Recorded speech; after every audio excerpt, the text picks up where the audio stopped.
to Tuesday Tips. Today we're going to talk about natural health remedies. So if you think you're getting a cold, or how you prevent colds and flu and all that yucky stuff. I don't know about you, but my family was hit hard this year from October until right up until Christmas. Knock on wood, we're healthy now, but you never know, right? So I think now that we're like doing these together, we kind of know what our first one is, but we both use essential oils to help prevent illness, but also to help during an illness episode. I like to diffuse it, especially after school. I'll put in On Guard when I know there's like bugs hanging around. I don't do it every day, but I do it often enough. And then I also put them on at nighttime, like when they're congested and have like lots of phlegm and mucus or coughing. I like to put it on like in the hallway or in their rooms of the blends that help with that kind of stuff. Mm-hmm. Because the moisture of the water and the vapor is good to keep. The doctor told me that it's good to keep everything moist. He says it sounds weird, but when your insides are all moist, like your throat and your tonsils and your mouth and everything, it prevents illnesses from latching on and catching something else. Mm-hmm. So it's important to have like a humidifier or water or liquid to in prevent. The winter time, especially. Yeah. Even just your nasal cavities, like mm-hmm. everything for that to have that moisture in the air, mm-hmm. it does help prevent sickness and illnesses. Yeah, we do the same. So Sam and I usually try and come at this. We don't share what we're sharing. But so we're in hand. I think we have probably the same essential oils that we always constantly rely on. Yeah. So Sam's got On Guard, so do I. Yeah, we both have On Guard. We swear by this. And again, it's a staple. Yeah. So we have trusted kind of essential oils that we really do swear by. We do not work or sell doTERRA or any of the essential oils, but we've done our research. They are a sub-company that kind of broke off from Young Living. They're third-party tested and they source locally. So those are just kind of the top reasons why we use them and trust them mm-hmm. for ourselves and for our children as well. So yeah, I love the On Guard. Yeah, so the On Guard has wild orange peel, clove bud, cinnamon leaf, cinnamon bark, eucalyptus, and rosemary. Mm-hmm. So that all helps ward off germs and bacteria and whatnot. Yes, and I rub down my kids. Even you can make your own DIY roller balls. So just dilute it with I use fractionated coconut oil, just like a carrier oil, because it can be with kids. You want to be careful how much you're using on them topically. So I do my own roller balls and I put them at the base of their feet or on down the spine of their back, mm-hmm. just again to help fight bacteria and all those germs that are they're bringing home as little petri dishes from school. Yeah. Another one I use is oregano. I don't use this one on the kids unless it's added with a bunch of other stuff. Do you have that? Mm-hmm. But I do the gross thing where I drop it in a little bit of orange juice, chug it back, and then I do a chaser of orange juice. I know you can buy like clear tabs to put them in, but I always forget, and by the time I'm sick, I'm like, oh, whatever, I just chug this back. Oh, it burns. It burns. It burns. But I honestly feel like this I swear by. Again, being a teacher and you're always around germs. Even if you start to feel like a little tickle in your throat, I just do it in a shot of water and I chase it with something good. Yeah, and I swear it breaks down your cold to end in 4 days instead of 7. Like just fights the bacteria too. Yeah.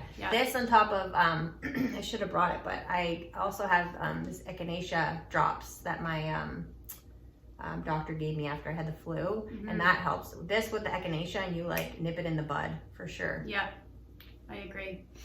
And then I have lemon, just because it's good also for like when to mix it with like Easy Air and stuff like that, because lemon also helps with congestion. Yeah. And I also use this to like whenever I clean my floors, I put lemon or bathrooms, whatever. Sometimes I put even in my cloths for my counters, mm-hmm. Just to help prevent illness. The citrus just helps to naturally fight that bacteria, which is great. Yeah. That's all I have. That's all I have. And the last one I have, if you have a baby that's sick, I don't generally like to recommend like On Guard or Easy Air, the Breathe for babies, but this one is more gentle. It's cardamom, I think is how you say it. It comes in a smaller bottle, but I use this because Lennon had asthma when he was a baby. And so when he would get a cold, it would go straight to his chest. So I would use the cardamom and rub it on his chest with a carrier oil, or diffuse this in his room. It's a little bit safer to use for babies. So just add that in for people who still have babies. Yep.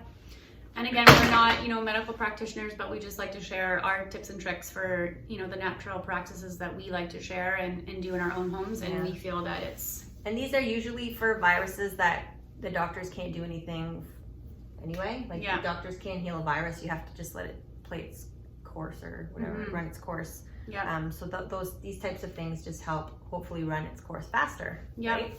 And just strengthen your immune system and help the kids naturally prevent or fight those systems. Exactly. So another thing that I like to do as well, and I know Sam's big on, especially the Dirty Dozen. So this is just an example. So we try to buy as many organic products as we possibly can afford and find. It's quite challenging. Obviously, like this is a weekly staple in our house. Spinach, organic spinach is on the Dirty Dozen list, but it comes in the plastic containers, which, it sucks. Really does suck. Yeah. But this is a staple for us. Throw it in smoothies. Substitute it instead of lettuce with your tacos, on sandwiches. We use organic spinach as much as we can. Oh yeah, it's my go-to for smoothies for sure. Yeah. Because you can't even taste it in smoothies. It's great. Yeah. Mine next? Yeah. So I talk about this all the time, but I'm gonna say it again. Even my doctor, I was surprised. They really recommend lemon and honey when you're sick.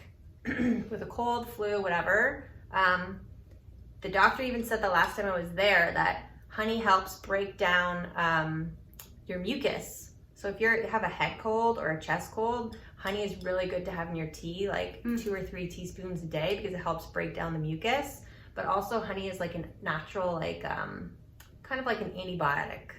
Not that like strength, but it's in that realm. Especially Manuka honey is known to be very similar to antibiotics. So love to have this when I'm sick. Also, it tastes good, like lemon and honey and hot water. It's delicious. That always helps when I have a cold. You want to go next? Sure. So another natural, more of a preventative, we try to really recommend having plants everywhere you can. And this is a perfect example of an easy, low maintenance plant, which Sam and I were talking about today, that it's like you can't kill these guys. You can't kill this one. No. What is it called again? I think this one's a snake plant, or like mother, or sometimes mother-in-law's tongue, something like that. But these are great. I have them in all the kids' rooms. It requires low light. You don't have to have it in full sunlight, and you can forget about it and water it. And those and aloe vera. Yes. Aloe vera is really hard to kill too. Yeah. So this, again, a natural air cleanser, purifier, helps to clean your air, takes in that, the pollution, the carbon dioxide, and then gives you this free, beautifully cleaned oxygen for you to breathe in. So I keep them, they're good at home, at work, anywhere. Every room you should have a plant. Yes. All right, my last thing. So when I had 2 years ago, I had to have a couple surgeries, and I researched online because I was worried about the drugs and the after effect. I didn't want to be taking medications for like a week or 2 after, just because I don't have the strongest liver and just internal body stuff. So I use what's called arnica. I'm not sure if you've ever heard of it. Mine sort of look like this picture. Hopefully you can see it. Mine were like little tablets that I got at Goodness Me, and you have to take like 5 under your tongue, like every hour or something like that. It helps with like bruising and internal healing and recovery. Like help your wounds and your scars heal. And I swear to God, I didn't have to take any pain medication after my surgery. Like, wow. It was insane. I just popped the arnica like crazy. And yeah, I didn't have to take anything when I got out of the hospital. I mean, when I was in the hospital, I had pain medicine. I needed pain medicine to help me sleep that night. But I was still popping arnica along with that, because they say, like, as soon as you get out of the surgery, even sometimes they say to start taking it like a day or 2 before.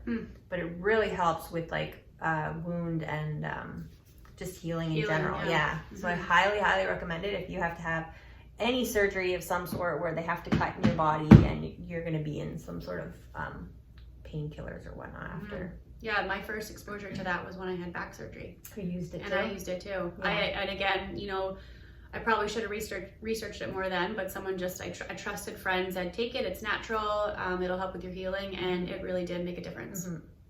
Definitely. Yeah. So my last kind of more natural remedy, so I've been using this supplement called Calm. It's just basically a magnesium and potassium. A theme with you lately. You know, Calm, Anna. Yeah. Calm. Yeah. And you can get it at any food store. You can even order it online. It kind of fizzes and foams into like a white kind of milky drink, and it just helps to put your system to rest and focus, because again, I have trouble sleeping, so I find it does make a difference if I take this. They say that's one of the what is it? Is it an element or what is it? Mm-hmm. Or a mineral? A mineral. Mm-hmm. They say that's one of the minerals that most people are deficient in is magnesium. Mm-hmm. I also have been taking it for a few years now. I'd say about 4 years now. It's the #1 thing that's helped cure my migraines. Wow. I rarely get migraines anymore. I'd say like maybe 1 a year. Mm-hmm. And I swear that it's because of the magnesium. Like I feel like I had a deficiency before. So now I take a pill every single night. Like you can get these in all different forms. I take a supplement pill of magnesium biglycinate, because that's the best, the one your body absorbs the best. Yeah. And then I also have a powder for my kids, similar to this, but it's a powder where I can hide it in there. So I can give them a drink and hide it in their drink. That's good. So usually they'll have like a glass of organic Como milk before bed, and I'll put a scoop of it in there. That's good. Yeah, and it's just supposed to help like calm your body down and and relax you and your muscles and everything. Yeah. Well, and those are minerals too that your medical practitioners can't easily test for. Yeah. So that's why it's probably, and they usually don't, undiagnosed. because it costs money. Yes. Right? Yeah. It's not one of the main things. Yeah. Yeah. So if you guys, again, have any more, you know, we're still in January, the new year, off to a good start.